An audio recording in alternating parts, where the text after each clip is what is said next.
They held her head under the toilet water for 7 seconds. 7 seconds that would change everything. But when Emma Lawson finally lifted her face from that blue-stained nightmare, she wasn't crying. She was counting. Let me tell you about the girl who brought down an empire with nothing but patience and a dead father's notebook. Emma Lawson wasn't supposed to be at Riverside Academy. Kids from trailer parks didn't walk these 200-year-old halls where portraits of dead millionaires watched your every move. But there she was, 16 years old, clutching a scholarship letter like a life raft, stepping through those iron gates on a February morning that smelled like old money and fresh snow. Her mother had driven her in their beat-up Honda, the one with the passenger door that wouldn't open from the inside. "You sure about this, baby?" her mom asked, staring at the castle-like buildings. Emma could hear what she wasn't saying. "These people aren't like us. They'll eat you alive." "I'm sure, Mom." Emma squeezed her mother's hand, the one rough from 20 years of changing bedpans at the county hospital. "Dad would have wanted this." If you're feeling that rush of what's going to happen next, hit that like button. It really helps more people discover these stories. And if you want to share where you're watching from, drop it in the comments below. For those who want to support more stories like this one, there's a thanks button right under this video. Every contribution, no matter how small, helps me bring you more inspiring tales of courage and standing up for what's right. Thank you for being here. Now, let's see what happens when push comes to shove. Her mother's face tightened at the mention of him. 5 years gone, they said. Car accident on a rainy night. Closed casket. Questions nobody wanted to answer. Emma still kept his old laptop under her bed, password locked and gathering dust. Some nights, she'd take it out, run her fingers over the keys, wondering what kind of man leaves behind nothing but encrypted files and a daughter who remembered too much. But that morning, walking into Riverside Academy, Emma pushed those thoughts away. This was her chance. Full scholarship, they'd said. Exceptional circumstances. Your test scores are remarkable. What they really meant was, "You're our charity case for the year. Make us look good." The first sign of trouble came in advanced literature. 3rd period. She'd taken a seat in the middle row, not too eager in front, not hiding in back, just trying to blend. But at Riverside, blending was impossible when your backpack came from Target, and everyone else carried leather bags that cost more than your mother's monthly salary. "You're in my seat." The voice was smooth, confident, the kind that had never heard the word no. Emma looked up at Blake Sterling. She'd already heard whispers about him in the hallway. Son of Marcus Sterling, the man whose name was on the new science building, president of something called the Skull Society. The kind of boy who wore his privilege like cologne, subtle but impossible to ignore. "I didn't see any assigned seats," Emma said quietly. The classroom went silent. 20 pairs of eyes turned to watch. Later, Emma would realize this was the moment everything started. Not with violence or threats, but with 3 words that might as well have been a declaration of war: move or don't. Blake smiled when he said it, and that smile would haunt Emma's dreams for weeks. Because it wasn't angry or cruel, it was amused, like she was a bug he was deciding whether to step on or study. Emma stayed in her seat. Blake Sterling had inherited his father's hedge fund fortune, his mother's classic features, and his grandfather's belief that the world owed him everything. What he hadn't inherited was patience. By lunch, Emma's books had mysteriously disappeared from her locker. By last period, someone had spilled coffee on her only winter coat. By the end of the week, Whispers followed her through the halls like smoke. "Scholarship girl thinks she's special. I heard she lives in a trailer. My dad says her mom cleans houses." That last one was a lie, but Emma didn't correct it. She'd learned early that defending yourself at Riverside was like bleeding in shark-infested water. It only made them hungrier. Riley Jang found her crying in the abandoned music room 2 weeks later. Emma hadn't meant to cry. She'd held it together through the small humiliations, the untouchable lunch table, the group projects where nobody wanted her, the mysterious failing grades on papers she knew were perfect. But finding her father's photo torn from her locker and flushed down the toilet, that broke something inside her. "They're testing you," Riley said, sliding down the wall to sit beside her. Riley was what Riverside called a lifer, been there since kindergarten, knew where all the bodies were buried. Blake does this every year, picks someone to break. Last year, it was Timothy Chen. He transferred out by October. What happened to standing up to bullies? Emma wiped her eyes, angry at herself for showing weakness. Riley laughed, but it wasn't funny. "That's public school thinking. Here, standing up gets you buried. These people don't fight fair. They fight with lawyers and connections and secrets that go back generations. So what do I do? Survive, keep your head down, graduate, get into a good college, and never look back." But Emma couldn't keep her head down. Not when they started leaving dead roses in her locker with notes that said, "For your dead daddy." Not when someone hacked her email and sent love letters to half the faculty. Not when Blake Sterling stood up in the middle of assembly and announced a new Skull Society tradition, Hell Week. "For too long," Blake said, his voice carrying across 500 students. Riverside Academy has lowered its standards, allowed people who don't belong to walk among us. This year, the Skull Society will restore the natural order. The headmaster, Dr. Patricia Worthington, sat on the stage with her hands folded, saying nothing. Later, Emma would learn that Marcus Sterling had donated $30 million to the school's endowment. Silence, it turned out, had a price tag. Hell Week started small. Silly pranks. Really. Salt in the scholarship kids' water bottles. Homework mysteriously deleted from the school servers. But by Wednesday, things turned darker. Emma woke up to find her mother's work schedule posted all over school, with a note, "Now we know where to find her." That's when Emma opened her father's laptop for the first time in years. She didn't expect it to work. The battery had to be dead, the hardware outdated. But when she plugged it in, the screen flickered to life, asking for a password. Emma tried everything.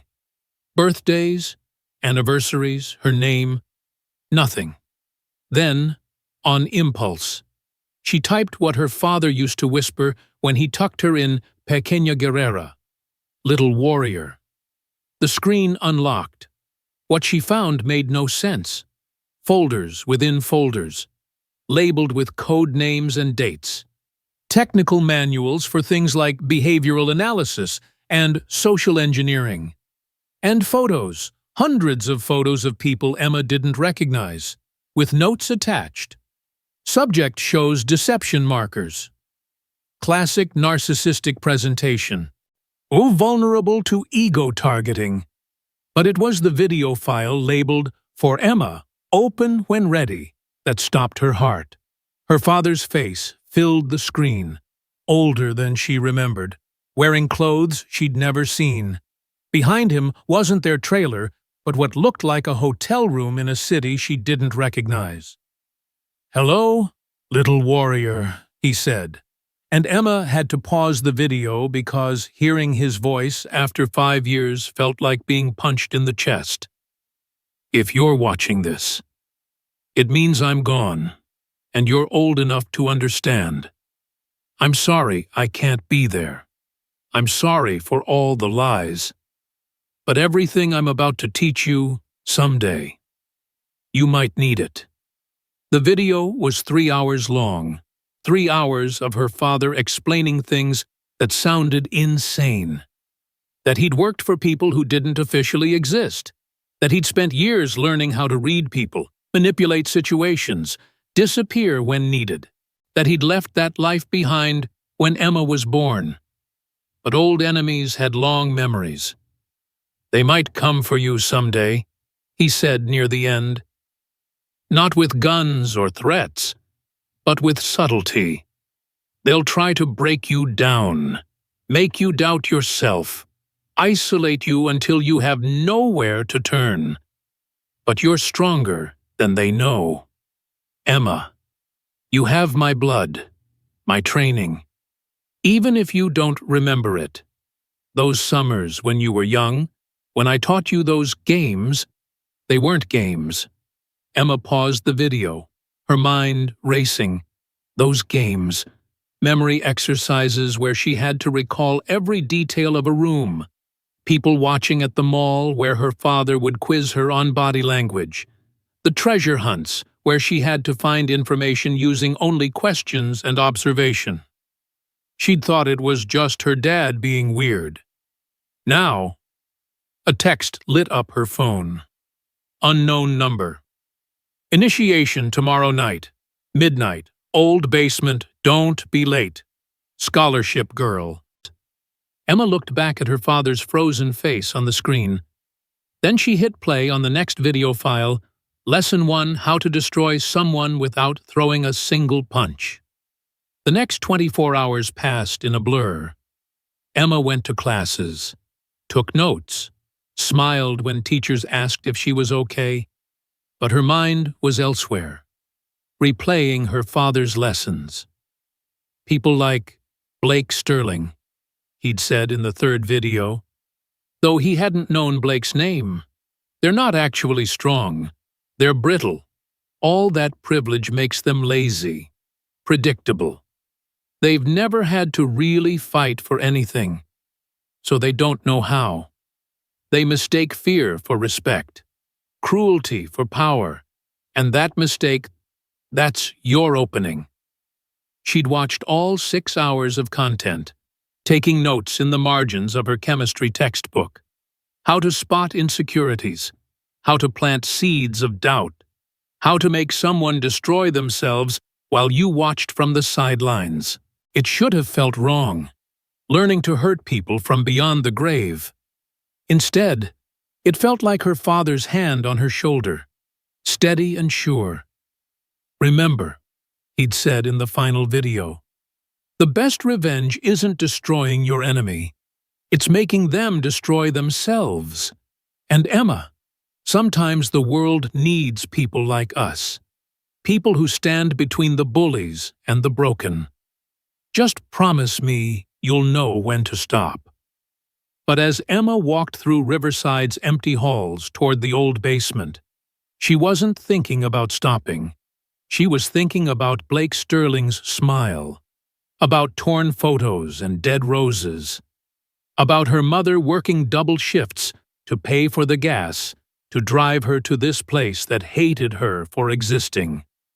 The basement door was already open. They were waiting. The Skull Society had turned Riverside's abandoned basement into something out of a nightmare. Candles threw dancing shadows on the stone walls. 20 figures in black robes and skull masks stood in a circle. And in the center, a single chair, waiting. "Welcome, scholarship girl." Blake's voice was muffled by his mask, but Emma would have recognized that entitled drawl anywhere. "So glad you could join us.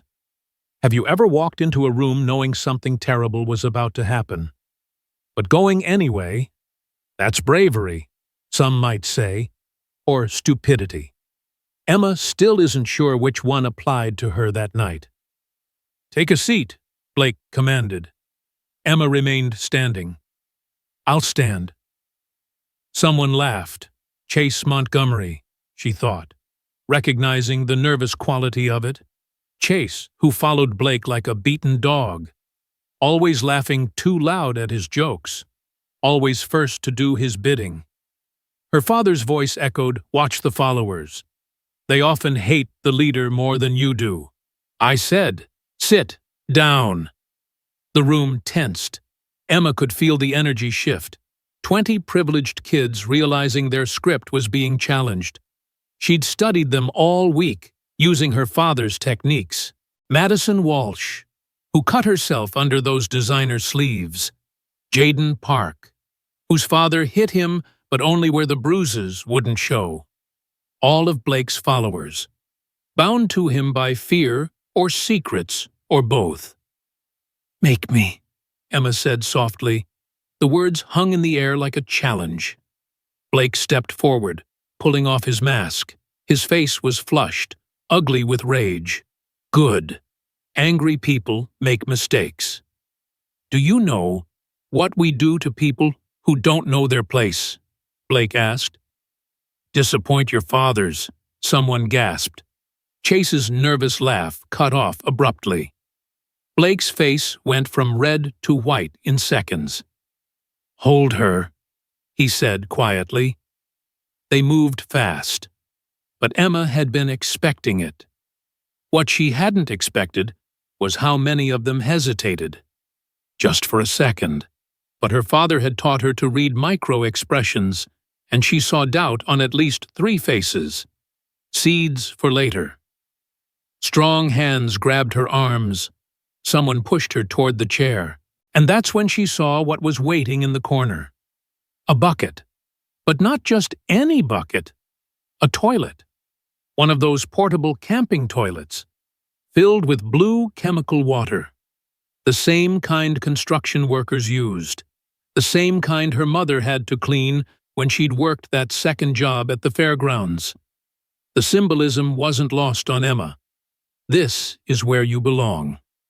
This is what you are. Riverside Academy has traditions, Blake said, circling her like a predator. Standards.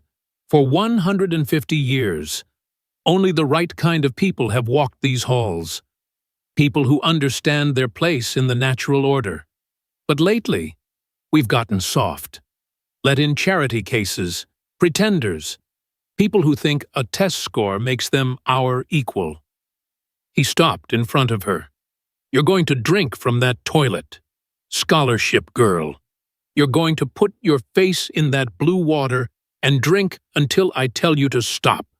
And then you're going to thank me for teaching you where you belong." The room was silent except for the drip of water from a pipe somewhere.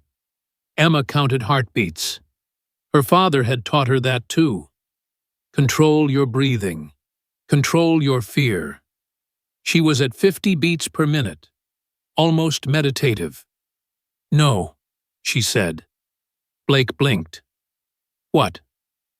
"I said no. Your move." Later, the other students would tell different versions of what happened next. Some said Blake hit her. Others said he just snapped, started screaming about respect and tradition and knowing your place. But everyone agreed on what came after.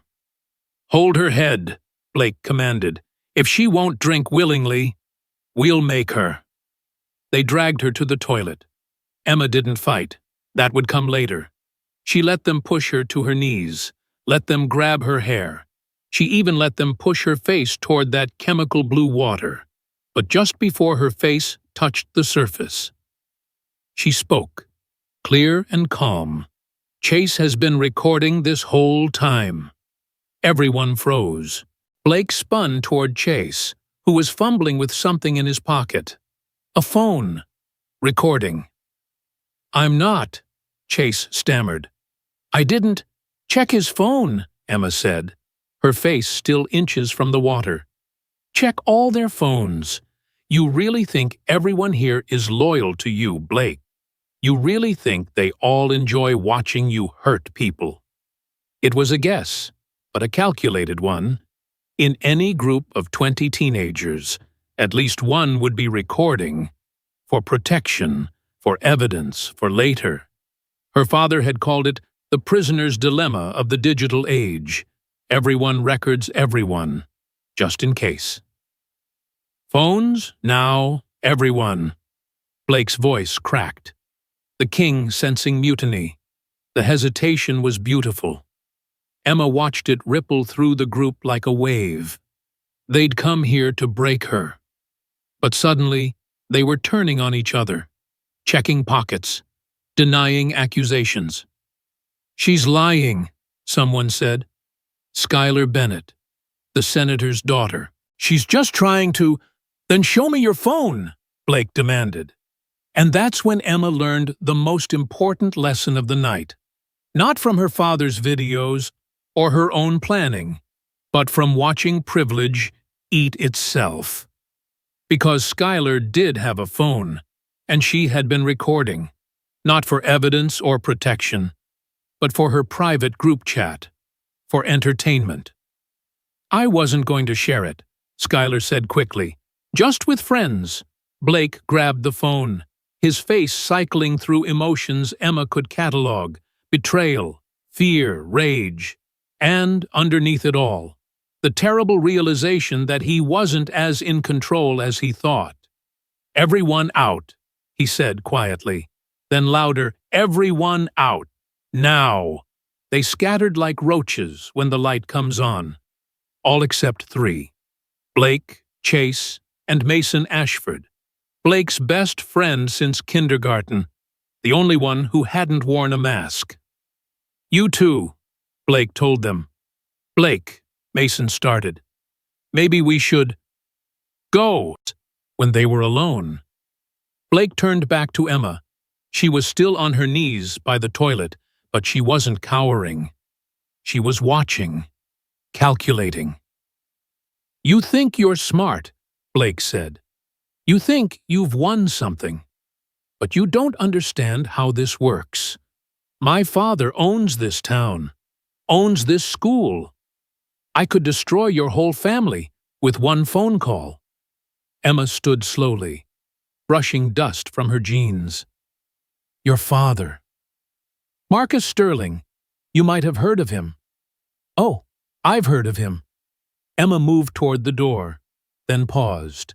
"Tell me, Blake, how much do you actually know about your father's business, about where the money comes from, about the Sterling family history?"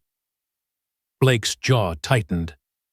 "More than some trailer trash who just made you blink in front of your entire society. How do you think Daddy will feel about that? His son, the heir to the Sterling Empire, outsmarted by a scholarship kid." She left him standing there, alone with a portable toilet and the sinking realization that winning a battle might cost him the war. Outside, the February air cut through her thin jacket like knives. Emma's hands were shaking, adrenaline, not fear. She'd survived the first test. But her father's voice echoed in her head, "The most dangerous enemy is the one you've wounded, but not destroyed."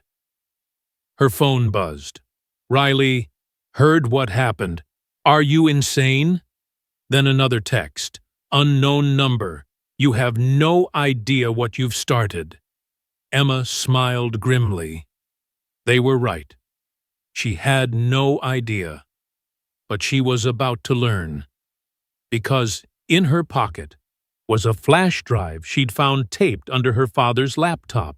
A flash drive labeled Sterling Insurance. And in her other pocket, Skylar Bennett's phone, lifted during the chaos, soon to be returned with a tracking app installed. Her father had been right about one thing. Sometimes the world needed people like them, people who stood between the bullies and the broken. But as Emma walked through the empty campus, she wondered if her father had warned her about something else, something harder to fight than entitled rich kids and their cruel games. What happened when you became the very thing you were fighting against? The security guard at the gate didn't even look up as she passed. Just another invisible scholarship kid, heading home to her invisible life. But Emma Lawson wasn't invisible anymore. She'd made sure of that. And Blake Sterling was about to learn that some games, once started, can't be stopped. In the distance, a car engine started. Headlights flashed once, twice. A warning, a threat. Emma kept walking, her father's lessons spinning through her mind like a weapon being loaded. The war for Riverside Academy had begun, and Emma had just fired the first shot. But wars, as her father had tried to warn her, never end where you think they will.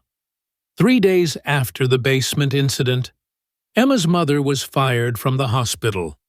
20 years of perfect service ended with a phone call and no explanation. Just budget cuts and so sorry and effective immediately. Emma found her sitting at their kitchen table, still in her scrubs, staring at nothing. The woman who'd worked double shifts through chemo, who'd held dying children's hands, who'd never missed a day even when Dad died, broken by a phone call. "They didn't even let me say goodbye to my patients," her mother whispered. That's when Emma knew Blake Sterling had made his move. But he'd also made a mistake. He'd touched the one person Emma would burn the world to protect. She opened her father's laptop that night with new purpose. The flash drive labeled Sterling Insurance contained financial records going back 20 years. Shell companies, offshore accounts, and a name that kept appearing, Project Legacy. "What are you looking at?" Riley appeared at her bedroom window. Their trailer was ground floor, easy access. They'd been meeting like this since Hell Week. Riley fascinated by Emma's transformation from victim to something else entirely. "My father's files. He was investigating the Sterling family." "Your dad sold insurance." Emma turned the screen toward Riley. "Does this look like insurance to you?" Riley's eyes widened at the classified stamps, the government letterheads, the photos of her father with people whose faces were blurred out. "Emma, who was your father?" "I'm starting to think I never knew." They worked through the night, Riley's hacking skills combining with Emma's newfound obsession. By dawn, they'd uncovered enough to destroy 3 political careers and a federal judge. But nothing on Blake specifically. Nothing that would end this.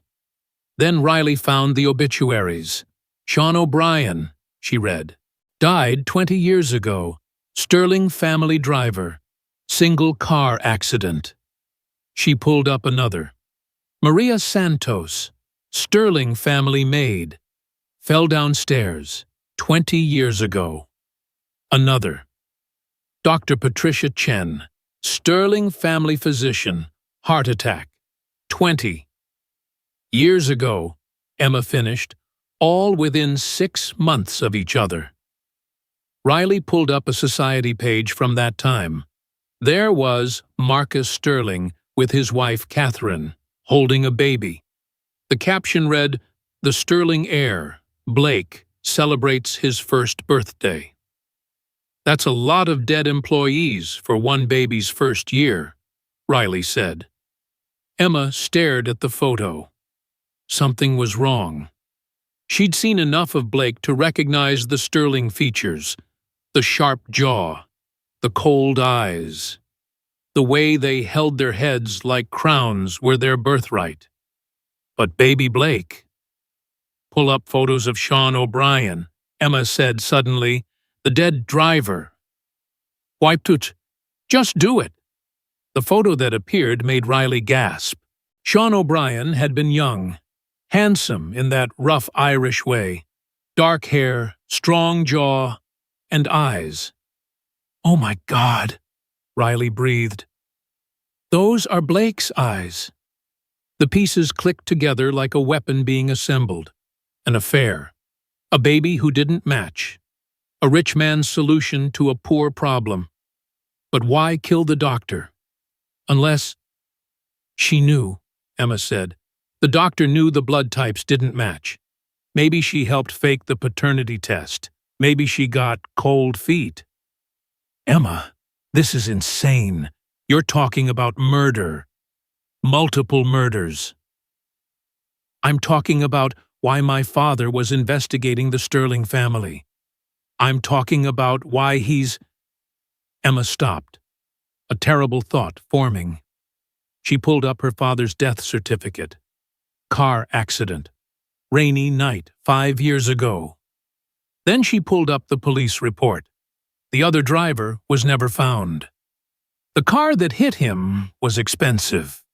German, painted a custom color that only one dealership in Pennsylvania sold. Sterling Motors. Emma's hands were shaking as she opened the last encrypted file on the flash drive. It was labeled simply, "If something happens." Her father's face appeared on screen again, but this time he looked tired, scared. Emma, if you're watching this, then they got to me. I'm sorry. I got too close to the Sterling secret. Marcus knows I know about Blake, about what he did to keep his perfect legacy. I've made arrangements. There are people who will help you if you need them. Look for the history teacher with the scar on his left hand. Trust him. And Emma, don't come after them for revenge. Live your life. Be happy. That's all I want. The video ended. Emma sat in silence. Tears she didn't know she was crying dropping onto the keyboard. Emma, Riley said softly, what are you going to do? Emma wiped her face, stood up. Her father wanted her to walk away, to be happy. But her father was dead because he'd gotten too close to a secret that could destroy the Sterling Empire. And now Blake was coming after her mother. I'm going to end this, Emma said. But not how Blake expects. The history teacher with the scar was named Daniel Brooks. He'd started at Riverside that year, quiet and competent. The kind of teacher everyone liked, but nobody really noticed. Emma found him grading papers after school, and when she showed him the flash drive, his careful mask finally slipped. I wondered when you'd come, he said. You look like him. Same eyes, same stubborn set to your jaw. You knew my father. We worked together. Different life. He was the best analyst I ever met. Could read a crime scene like a book. Spot patterns nobody else saw. When he found out about the Sterling murders, he wanted to go official, build a case. But our handlers said no, too rich, too connected. So your father went rogue. And they killed him for it. Mr. Brooks hesitated. Emma, there's something you need to know. Something not in those files. Emma waited, already knowing what was coming. Already feeling it in her bones. Your father isn't dead. The words should have brought joy. Instead, Emma felt rage. 5 years. 5 years of her mother crying at night. 5 years of empty chairs at Christmas. 5 years of being the girl with the dead dad. He's in witness protection, Brooks continued. Deep cover. The agency faked his death to protect you and your mother. He's been gathering evidence, building a case that even the Sterlings can't buy their way out of. But it takes time. Years. Where is he? I don't know. That's the point of deep cover. But he's been watching. He knows about the scholarship, about Blake, about what happened in that basement. He's proud of you. Proud? Emma laughed bitterly. I'm becoming a monster because of him. Because of them. No, Brooks said firmly. You're becoming what this world sometimes needs. Someone who can fight monsters without becoming one. Your father taught you well. He taught me to manipulate people, to destroy them. He taught you to protect yourself. There's a difference. Brooks pulled out a manila envelope. He wanted me to give you this if things escalated. Said you'd know what to do with it. Inside was everything. DNA test results, financial records, a confession from Maria Santos, recorded days before her death, and photos, so many photos, of Catherine Sterling with Sean O'Brien. This could destroy them, Emma said. Yes, but your father wants you to think carefully. Destruction is easy. Justice is harder. What do you really want, Emma? To hurt Blake, or to stop him from hurting anyone else? Emma thought about her mother, fired for no reason, about Timothy Chen, who'd transferred out in tears, about all the scholarship kids who'd been broken by the Sterling machine, and she thought about Blake, raised on lies, shaped by a father who'd killed to keep those lies hidden. I want him to know, she said finally. I want Blake to understand that everything he is, everything he's proud of, is built on murder and lies, and then I want him to live with it. The Riverside Academy Spring Gala was the social event of the year. 500 of Philadelphia's wealthiest gathered in the grand ballroom, writing checks and congratulating themselves on their generosity. Emma watched from the catering station. She'd gotten a job through Riley's connection, invisible in black and white uniform. Blake was holding court near the stage, accepting congratulations for his early admission to Harvard. His father stood nearby, Marcus Sterling in all his powerful glory, shaking hands and owning the room. Emma waited. Patience, her father had taught her, was the deadliest weapon. The presentation began at 9 sharp. A video celebrating Riverside's legacy, its distinguished alumni, its dedication to excellence. Emma had seen the original version. This was not it. It started normally enough. Beautiful shots of campus. Famous graduates. Then, suddenly, the screen flickered. A new image appeared, a DNA test result. Probability of paternity 0%. The room stirred. On screen, more documents.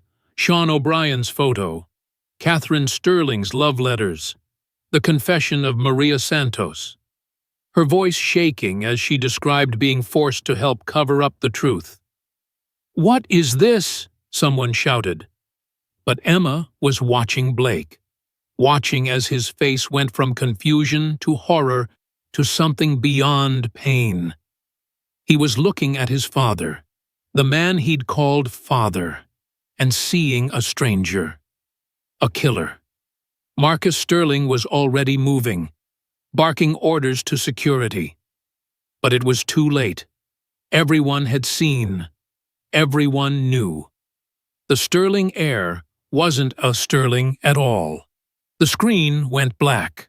Then one final message appeared. The truth about Project Legacy. Full documentation has been sent to the FBI, the Justice Department, and every major news outlet. The Sterling Empire was built on blood. Tonight, it falls. Chaos erupted. People running, shouting. Phones coming out to record the empire's collapse. But in the center of it all, Blake Sterling stood frozen, paralyzed. Emma moved through the crowd like smoke, stopping just long enough to whisper in his ear, "Your whole life is a lie. Every cruel thing you did, every person you hurt, it was all to defend something that was never real. You're not a Sterling. You're the son of a murdered driver and a woman who sold her soul for money. And now everyone knows." Blake's legs gave out. He collapsed right there in his Harvard acceptance blazer, in front of everyone who'd ever feared him. Not from violence, not from force, but from the weight of truth. Chase Montgomery helped him up, And in that moment, Emma saw something shift. The beta becoming the alpha. The bullied becoming the protector. Chase looked at Emma across the chaos and nodded once. An understanding. A changing of the guard. By morning, Marcus Sterling was in federal custody. Witness protection agreements had been dissolved. Emma's father, alive, thin, aged but alive, testified via video link from an undisclosed location. 3 murders, 20 years of cover-up, financial crimes that reached into government offices and judges' chambers. Blake Sterling didn't go to Harvard. He didn't go anywhere.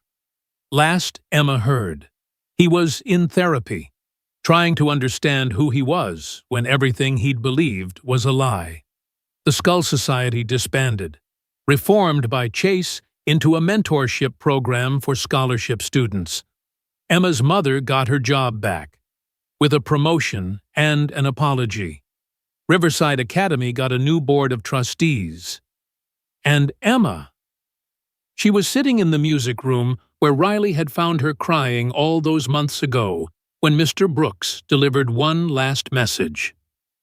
"From your father," he said, handing her a letter. She opened it with steady hands. "My little warrior, by now you know the truth. All of it. I'm sorry I had to leave.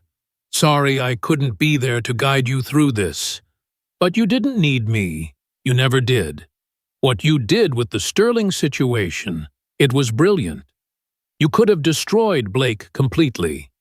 Could have used violence, public humiliation, total annihilation. Instead, you gave him truth. Painful, necessary truth. And in doing so, you gave him something I never could have a chance to become better than his raising.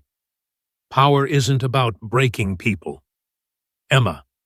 It's about knowing when not to break them. You understand that now I won't be coming home. This life, the one I chose, it doesn't allow for that. But know that I'm proud of you. Proud of the woman you've become. Proud that you found a way to fight monsters without becoming one. Take care of your mother, graduate. Go to college. Live the life I couldn't give you. And if you ever doubt yourself, remember, the greatest victory isn't in the battle. It's in what you choose to do after you've won. All my love, Dad. P.S. Check your college fund. A government consultant's pension can be quite substantial when properly invested. Emma folded the letter carefully, placed it in her pocket next to her father's old flash drive. Outside, Riverside Academy was rebuilding itself, trying to find its way in a world where money couldn't buy silence anymore. Blake Sterling passed her in the hallway the next week. He looked smaller somehow, deflated, human.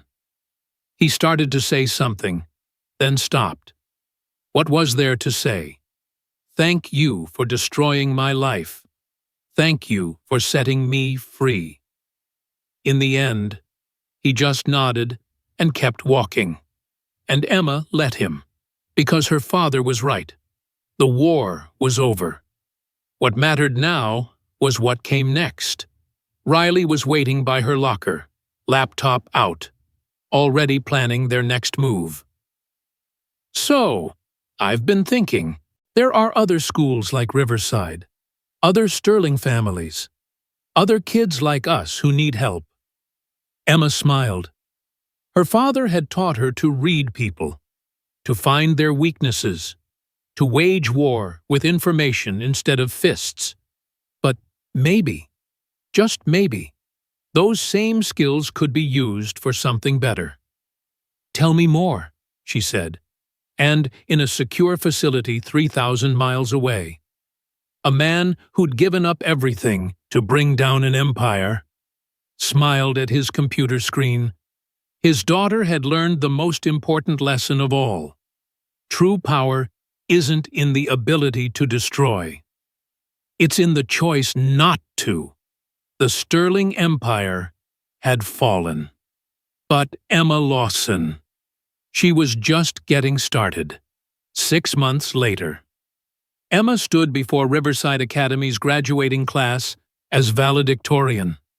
The girl who'd once been forced toward a toilet bowl now commanded the podium where Marcus Sterling had once reigned. "They say power corrupts," she began, her voice steady. "But I've learned something different. Power reveals. It shows us who we really are when we think no one's watching." In the audience, her mother sat in the front row, wearing a new dress and a smile that finally reached her eyes. Mr. Brooks stood with the faculty, that scarred hand resting over his heart. Riley grinned from the graduates section, already accepted to MIT, ready to change the world one line of code at a time. And in the back, almost hidden, Blake Sterling sat alone. He'd come back for graduation, smaller, quieter, but somehow more real than he'd ever been. He was heading to community college, planning to become a teacher. "Someone needs to stop the next me," he'd told Chase. "Every one of us will face a moment." Emma continued, "When we can choose cruelty or kindness, when we can break someone or help them rebuild. I hope you choose wisely, because the world doesn't need more Sterling empires. It needs more people willing to stand between the bullies and the broken." Somehow she found Blake's eyes across the room. He nodded once, an ending, a beginning. "Thank you," Emma said, and left the podium. 7 seconds at a toilet had started it all. But it was the choices that came after that defined them. Sometimes the greatest revenge isn't revenge at all. It's redemption.